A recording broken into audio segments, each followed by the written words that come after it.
Locked On ACC, your daily podcast on the Atlantic Coast Conference. Part of the Locked On Podcast Network, your team every day.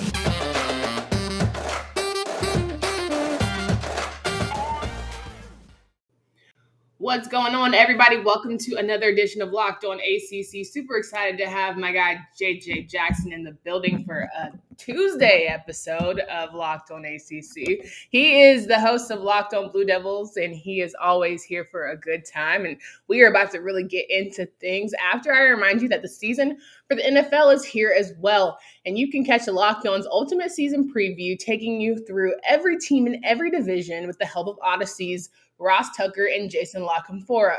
Follow the Ultimate Season Preview 2021 feed on the Odyssey app or wherever you get podcasts, tuning in throughout the entire week. JJ, thank you so much for joining us.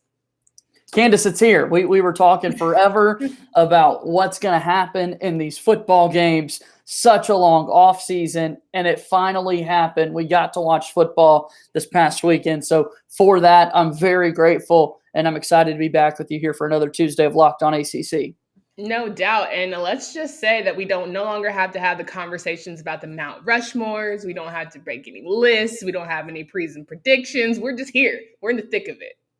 No doubt. Like, now we can actually talk what happened on the field, and It's fun to still keep those lists going throughout the season and kind of spin conversations different way. But we can actually talk about wins and losses, great players, statistics. I love stats. We've got some of those that we're able to discuss because games were played. So it's awesome.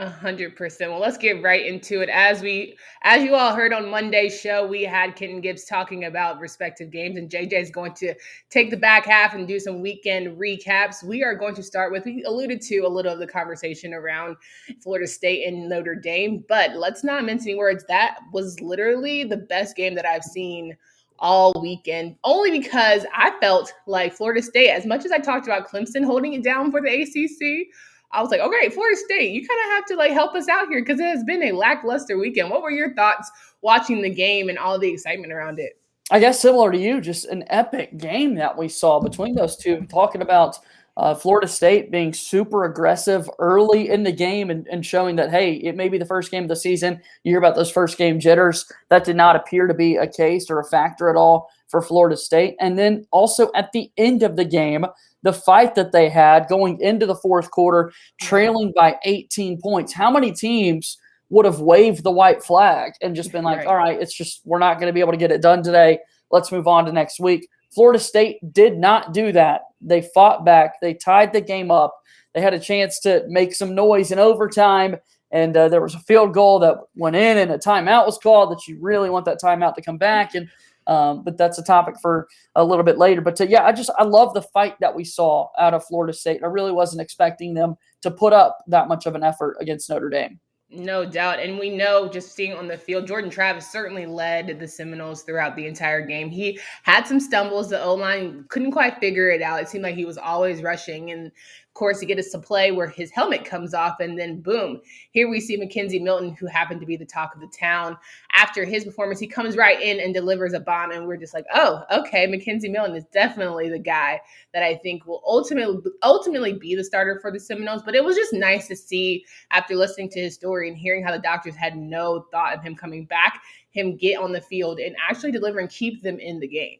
Yeah, first time playing in a football game since 2018. If you're listening to us and don't really know that backstory of McKenzie Milton, who was playing at Central Florida at the time before transferring to Florida State. Jordan Travis made some plays, though, in the first half, and in that game had a 60-yard touchdown pass. We saw FSU also with an 89-yard touchdown run.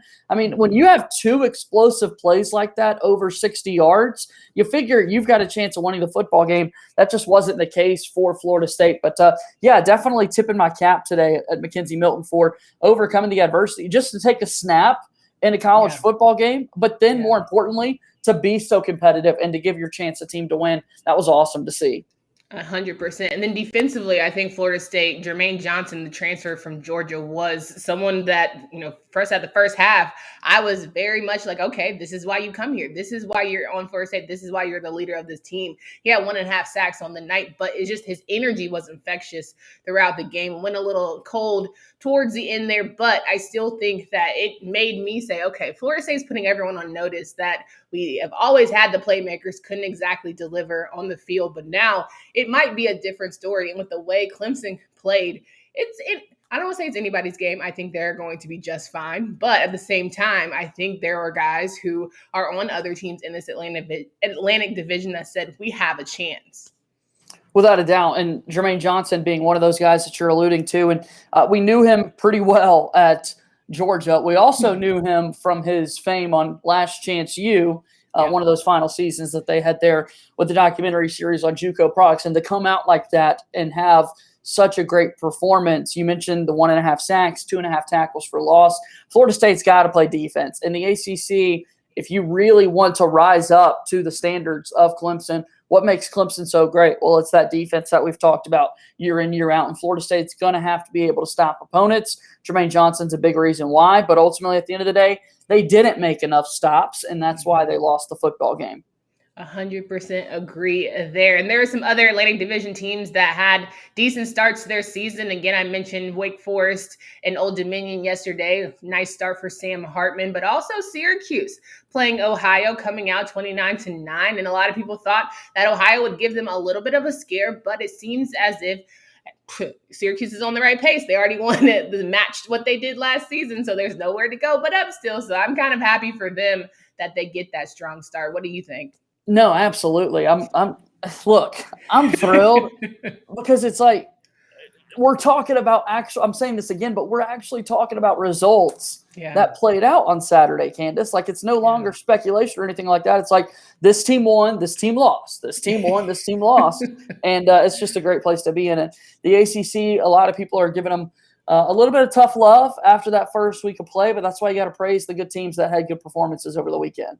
Absolutely agree. And, of course, no quarterback jumps off the page with the Syracuse game. Tommy DeVito wasn't exactly stellar, but I think that just speaks to what we're expecting, what all the high expectation of quarterbacks in this conference was. And to see kind of all of these quarterbacks give okay performances, nothing that jumps out the page. I think when you start playing that Heisman comparison game, in which we're going to talk to here in just a second when we go to the Coastal, it's really hard for me to get hype on the ACC right now. I would love to be. I'm a homer. I want to defend hardcore, but you got to give me something to work with here. Sure. And while we're talking about Syracuse and what they were able to do on Saturday, and coming right after the conversation we had about Florida State, a little bit of a drop off when we're talking about Florida State was going up against Notre Dame.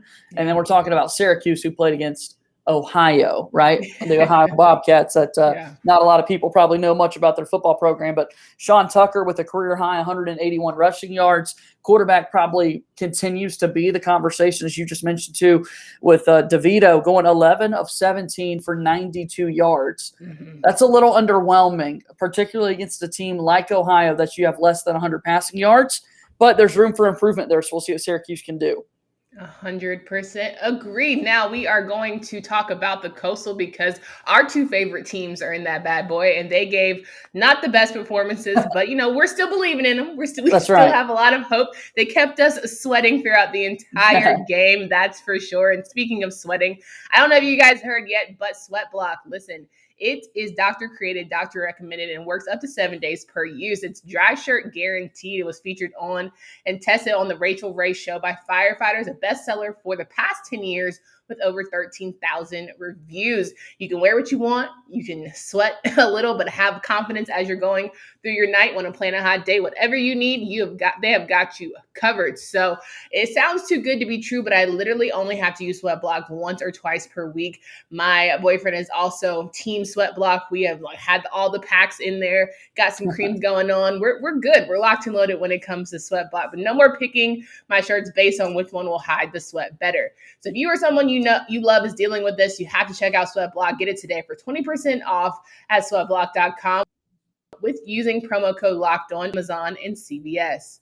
talking to JJ Jackson here from Locked On Blue Devils, and it's no better time to talk about the Coastal Division as we saw our two teams, Carolina and Duke respectively, take L's over the weekend. And as much as we say Duke might not be at the top of the pillar when it comes to the Coastal, still expected them to beat Charlotte. So I would love to hear your thoughts, JJ, around that 31-28 loss from the Blue Devils. Yeah, both those games, North Carolina and Duke, being Friday night openers as you're used to the traditional Saturday games. We're having to think back through a lot of other football games that we've watched since that took place. No, bottom line, I'm surprised, Candace. I did not see this coming whatsoever. I thought for sure that Duke would be able to beat a team like Charlotte, given also that Duke goes 2-9 in 2020. Terrible. But one of those two wins was against Charlotte.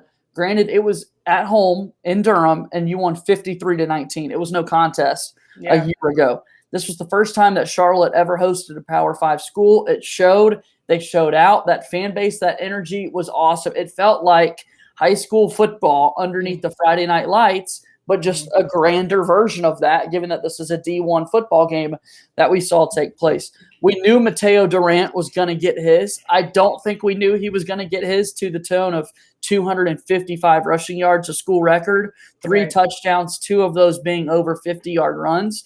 Gunnar Holmberg was even way better than I was expecting him to be. Okay. He's 20 of 29 for over 220 yards. Didn't throw any picks. Did fumble one time, which was costly. But to me, the biggest thing for Duke was the third down defense, allowing Charlotte to convert 10 of 18 on third down. That's just not a winning formula, and that's definitely something that Duke's going to have to improve moving forward. Yeah, I think about ball security with what Duke was experiencing last season, and only not having any interceptions certainly helps the case. Yeah. Only a fumble. We're doing good in that regard. Mateo, they averaged 3.5 turnovers per game last year. 3.5 turnovers per game. And they only turned the ball over one time. Like, if you just told me that going into the game, I said, all right, Duke wins by 20 still. 100%. But they lost. But I also would say Mateo Durant, it has to be sick to make school records and losses, especially to a team like the 49ers. You give your everything for your program. And when it comes to the other side of the ball, it just wasn't happening. But as much as we're going to talk about Carolina here in a second, I mean, Duke lost studs. They lost Victor Dimukeji. It's a lot. It clearly showed itself, proved itself evident here at that Friday night game. But I also think that Coach Healy is one of those up-and-coming coaches. Very much people are getting some stars in their eyes about him. So all the energy he brings, I don't see him being with Charlotte for long. This is a great pit stop for him. No doubt. He's definitely one of, as you said, the up-and-coming coaches, a stud that every big program is definitely keeping their eyes on what Healy's been able to do throughout his career. And I do expect him to get another big jump. You hate it for those programs like Charlotte, knowing that for their best coaches, it's just a stepping stone up to the next program. But that's a moment that fan base, that school, Will Healy himself will remember for the rest of their lives when they beat their first Power 5 opponent ever on the Friday night that they took down Duke. So tip of the cap to them. They outplayed Duke. That's kind of what Coach Cutcliffe said at the end of the day. Bottom line is they made more plays than us, and they won the football game. I thought Duke was going to be able to hold on and find their way to their victory when Durant had his second 50-yard touchdown run of the night with 1:44 to play in the game. But once again, the defense kept giving up critical third down conversions that ultimately set up that last touchdown for Charlotte. Well, what does it say about Coach Cutcliffe, who we have all taught consideration that this might be the last, 1 or 2 left of seasons he's coaching? I think this is a hard start, right? It's hard to convince me that we should keep rolling. It's hard to convince me that the game has not passed you when you get taken down by a team like Charlotte. No doubt those questions certainly are going to continue to pop up throughout the season. And you're right, it will be way, way, way more of a talking point if we're having these conversations after losses, right? So Duke gets back on the football field this Friday, another Friday game for Duke against North Carolina A&T, their home opener. They should win that game easily.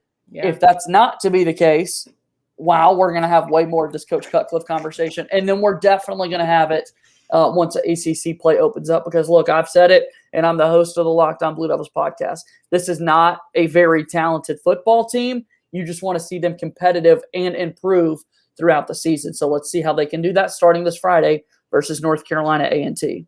Yeah, I mean, listen, you thought you were going to have to talk about Coach K and the retirement tour, but you might be having to talk about my guy, Coach Amen. Cut, here in a second. But speaking of coaches, we know there's a razzle-dazzle coach over there in Chapel Hill who has certainly made his team one of the talks of the town. Unfortunately, they did not deliver on Friday. Virginia Tech takes down North Carolina 17-10, and it was another game where I personally just got super frustrated because, as you know, Carolina grad here, I'm sitting here trying to talk hype about you guys. But throughout the entire offseason, I said I don't see what everyone else is super hype on. There are people who are like in the mix, but of course, Carolina seemed to be at the top of the line when it comes to talent and where we're figuring out if they're going to lead this program. But let me tell you, if you have to bet more total yards, better passing, better rushing, and listen, turnovers about the same. How can you not be in the game and ultimately win? I tell you why. Because those penalties kill Carolina every freaking season. Those missed tackles kill Carolina every freaking season. Jaquarius Conley missed 2 critical tackles in that game. And then time of possession. Don't let Sam Howell be on the field. Only were on the field for 25 minutes. And Burmeister was just like, okay, I was like, which quarterback are we talking here in terms of Heisman race? Because I didn't see it from Sam. Mind you, I don't blame Sam for the loss. I think that his receivers have to learn how to separate. And I also think that when it comes to games in the trenches, there was no standout players going into this season for Carolina. Like, yes, Jeremiah Gimmel's cool, right? Azudu from Carolina is great on the offensive side, but there's nobody on those front lines that I say, yes. Tamon Fox, maybe. His brother Tamari, okay. But when we're talking about Florida State, right? We're talking about these big dogs in Clemson and Brian Breezy, and in Miami, we're talking about Bubba Bolden. There's nobody that jumps out of the page for me for Carolina, and I think that's why I'm so frustrated with all the hype because it's just not there right now. Fair. I mean, I'm in the same boat as you watching that game on Friday night. I did not think Virginia Tech was going to win for a single second. I will say, look, I want to give this some love. That atmosphere, that stadium environment, that crowd at Lane Stadium was phenomenal. I have so missed that since we last saw that full football season in 2019 with all the fans. And it was a rowdy environment, right? Like Virginia Tech was excited to kick off their season hosting a top 10 team in North Carolina. And ultimately, Sam Howell just did not have his best game. And yes, you want to point fingers at the offensive line, and deservedly so. They did not do a great job of protecting him. But the quarterback is always the guy that's making the decision to throw the football. And he came away with 3 interceptions, which is something that I did not anticipate happening versus Virginia Tech. Virginia Tech took advantage of those opportunities and ultimately walked away with a win on the scoreboard. Listen, I know you saw having less interceptions than Sam Howell on the day. I know you saw that. I know you absolutely picked that one. But I scratch my head. But I also give kudos and credit to Virginia Tech. I think the atmosphere is something they fed into, and it's hard not to want to play well at Lane Stadium. And then on top of that, I think there was very little expectation. They probably knew that they would be decent, but nobody gave them as much credit as they probably gave themselves. So I think whenever you feel like you have a chip, and listen, they tried everything they could to give that game away. Like Carolina should have been 35-10 when it was all said and done. But, they were like, okay, here, like I'm trying, I'm going to go for it on these certain downs. I'm going to have these coaching decisions that will still to this day scratch my head about. But meeting Carolina at game 1 and meeting Carolina probably down the line game 7, I don't think the same teams will be met. And I don't think Virginia Tech will, I'm glad they met them at week 1. Yeah, that's the thing, is that there's still football to be played after you lose the first game of the season. Like, that's super deflating because you have such high expectations going into the year. But really, for North Carolina, for all these ACC schools that lost their first game of the season, there's still things to play for. You're still in it. You're still in a race to ultimately get to that ACC championship game if that's your goal and that's what you've set out to do. So one game, put it behind you, learn from your mistakes, and get ready to play week 2. Like Mac Brown said, as the kids say, facts. And also, I'm sitting here saying, I can't wait for everybody counted us out. No one believed in us after game. Blah. Okay, whatever. prove it. Right. I don't, all the storylines, I don't care no more. Like, I don't care anything about the story and the narrative you're trying to create, prove it. And so that's where I'm at. The road to playing in the ACC championship is going to be tough and tight, but we know that two teams are ultimately going to be there. And if you are traveling throughout the season, we want you to be well equipped. With the ever increasing makes and models, it's now impossible for your local chain auto parts store to stock all the parts you need. Why endure often pointless or seemingly intimidating questioning? Save time and money when using Rock Auto. Why choose to spend up to 100% more for the same parts from a chain store or car dealership? Rock Auto is a family business serving do-it-yourselfers for over 20 years. Rock Auto prices are reliably low for every customer. Go explore their easy-to-use website and find the solution to your auto part needs. Go to rockauto.com right now. See all the parts available for your car or truck. Right, locked on in their How Did You Hear About Us box so they know we sent you. Amazing selection, reliably low prices, all the parts your car will ever need. Wrapping up the show here today with JJ Jackson from Locked On Blue Devils, and we would be remiss if we didn't mention Virginia, who started out the weekend against William and Mary. Strong start for them, strong start for Bronco Mendenhall and squad. Brennan Armstrong also had a great day, 21 for 31 with 339 yards. Certainly something to be excited about, having some guys who can be in the mix and get their feet wet. It was a soft opening, but a great opening nonetheless. I would love to know for you, as you saw the Charlotte and Duke game and you're comparing the Virginia and William and Mary, maybe, would you rather have a softer opening where you know you can dominate, or have a Carolina Virginia Tech situation or a Duke and Charlotte situation where you have to come tough? You have to come correct. There is going to be a game and a fight in there. Sure. I think that obviously hindsight is 2020. So I'm like, Sure. oh, you would think I would say, yeah, give me the non-ACC school to open up the season with, but Duke lost to that non-ACC school. Yeah. I am someone that I like these non-conference games that you open up with, and maybe not to the non-conference level that Clemson had to experience, where you're playing a top 5 team in the country in Georgia right out of the gates. But certainly I think there's something to be said for playing those games. Virginia in particular, though, Candace, they did what they should have against William and Mary, who did not score, right? Mm-hmm. Like, that's getting harder and harder to do in college football, particularly when you get reserves in there and you get to see your depth chart and multiple guys play throughout a game. You would figure big plays would happen from time to time. You would have broken coverages that lead to big-time plays and that sort of thing. But that wasn't the case, and they found a way to keep Virginia off the scoreboard. They kept William and Mary off the scoreboard, did not turn the football over, and William and Mary didn't have any turnovers and held the football for a longer time. That means you're just doing an incredible job executing your defensive game plan and making sure, like, hey, cool, 3 yards, first down. You're not going to do anything that's going to overwhelm us. And Virginia was able to take care of business as they should. Yeah, and I know we've been hype about offenses for the conference the entire offseason, but we spoke a lot about the defenses of NC State, who blanked USF. We also saw Boston College blank Colgate, and then finally, as you mentioned, Virginia and William and Mary. So as much as we've talked about great quarterbacks, we might be having a different conversation at the end of this bad boy, talking about the great defenders here. But best game of the weekend so far. We know Louisville is going to play Ole Miss here. We're, as the time of recording, about a couple minutes. But we'll love to know if you had one in particular out of all the schools that we saw this weekend. It's got to be Clemson and Georgia, right? I really? mean, that's a top 5 matchup. And the game probably didn't live up to people's expectations, because you say top 5, you're like, oh, man, let's score some points, right? And I tell you that the final score was 10-3, and the one touchdown in the game was a pick 6. But still, like, that kind of gave you a measuring stick week 1 into the year, knowing good and well what Georgia could accomplish in the SEC and what Clemson could accomplish in the ACC, and all of the fallouts that have happened because of that. Because now you get into a situation where you've got a 1-loss Clemson team at the end of the year versus potentially a 1-loss Georgia team that lost the SEC championship to Alabama. Is that going to come back and bite Clemson and then not get an ACC team into the playoffs because the SEC puts 2 teams in Georgia and Alabama? Like, it's those things, those kind of fallouts that we've seen from this game in week 1 between Georgia and Clemson, which are why I was so compelled by it. And just also watching those defenses compete was awesome.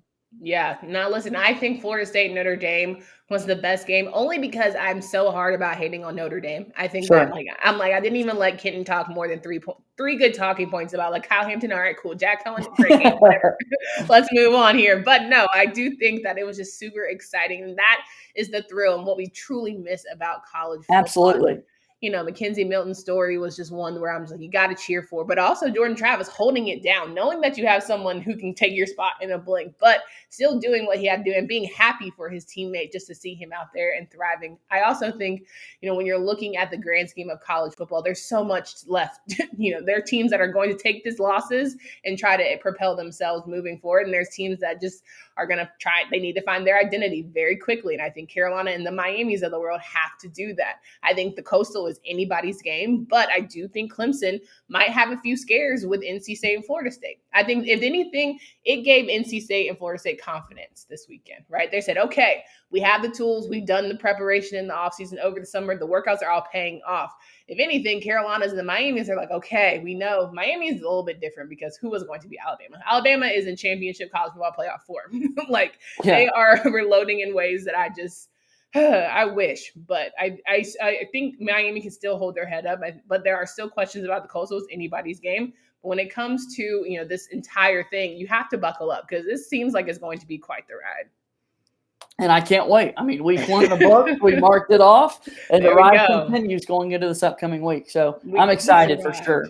Yeah, no doubt. We certainly survived at that one. Well, it's that time of the year again. As you know, JJ and I are super thrilled about college football. And if you want to get in on the action, we strongly encourage you to hit up BetOnline, the number one spot for all the pro and college football action this season.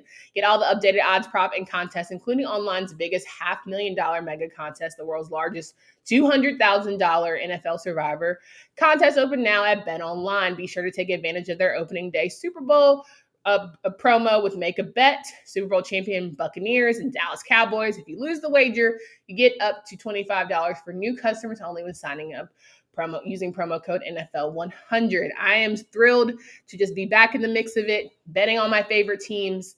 Always, sometimes you bet for the underdog. You never know how it's going to go, if they're going to cover, all that good stuff, all that betting lingo that you have come to love, right? But if you hit up BetOnline, I'm telling you, it's the fastest and easiest way to bet on all your favorite sports.